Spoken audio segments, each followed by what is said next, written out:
Bapak, Ibu, dan saudaraku yang terkasih di dalam Tuhan Yesus, menanggapi Injil hari ini, Injil Matius pasal 16 ayat 24 sampai 28, sebagai bagian dari sharing saya hari ini adalah demikian. Injil hari ini adalah kelanjutan mengenai peristiwa yang di jalan ketika Tuhan Yesus menceritakan bahwa Tuhan Yesus akan melalui suatu penderitaan, dibunuh, dan akhirnya bangkit. Lalu hari ini kita mendengar, kita membaca, kita merenungkan bahwa setiap orang yang mau mengikuti aku harus menyangkal diri, memikul salibnya, dan mengikuti aku. Tuhan Yesus berkata kepada murid-muridnya pada saat itu, mereka yang mau, siapa saja yang mau, mungkin Petrus, mungkin Yohanes, mungkin Yakobus, atau siapa, harus menyangkal diri, harus melepaskan sukacitanya mungkin, kegembiraannya mungkin, kebanggaannya mungkin, dan seterusnya, untuk mengikuti Tuhan. Memikul salibnya, memikul tanggung jawabnya sebagai murid-murid Tuhan Yesus, baru mengikuti Tuhan. Banyak risiko yang harus ditanggung oleh para murid ketika pada saat itu akan mengikuti Tuhan Yesus. Demikian pula kita yang sudah mengimani, atau mungkin para katekumen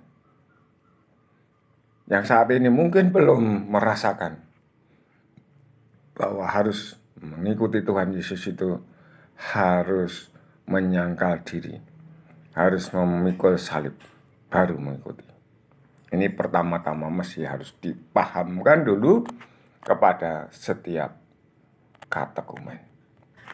Selanjutnya Tuhan Yesus bercerita soal nyawa dan dunia. Barang siapa mau menyelamatkan nyawanya akan kehilangan nyawanya. Setiap katekumen baptis dewasa biasanya akan menceritakan soal keselamatan. Tuhan Yesus memberikan keselamatan. Memang keselamatan nyawa kita.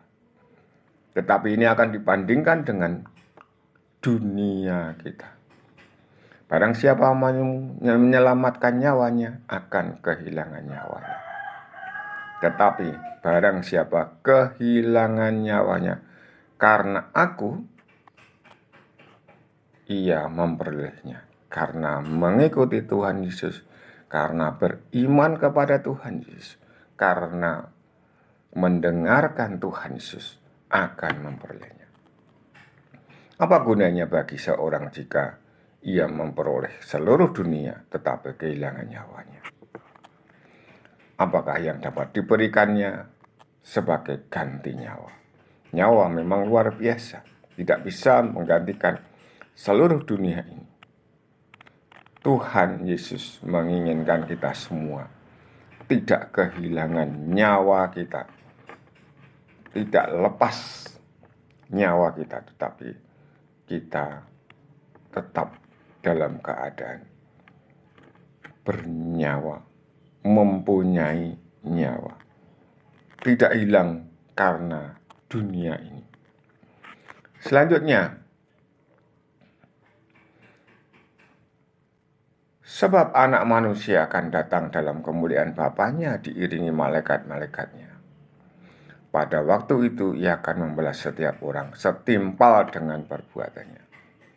Kita perhatikan bahwa setiap orang yang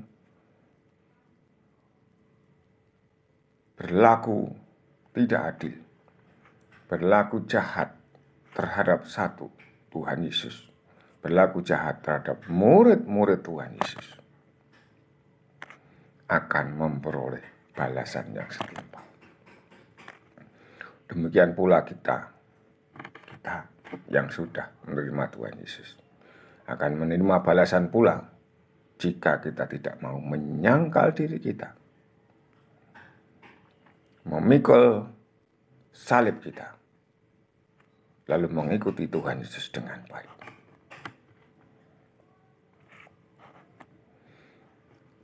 Sungguh, di antara orang yang hadir di sini, ada yang tidak akan mati sebelum mereka melihat Anak Manusia datang sebagai Raja dalam kerajaannya.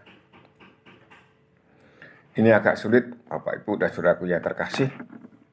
Saya tidak akan menjelaskan atau men-sharingkan karena memang bagi saya amat luar biasa. Saya tidak bisa. Kita akan bertanya dulu kepada orang banyak. Maksudnya penulis-penulis, orang-orang pinter, Romo atau siapa. Tetapi saya kira bagian kita, ini sudah cukup.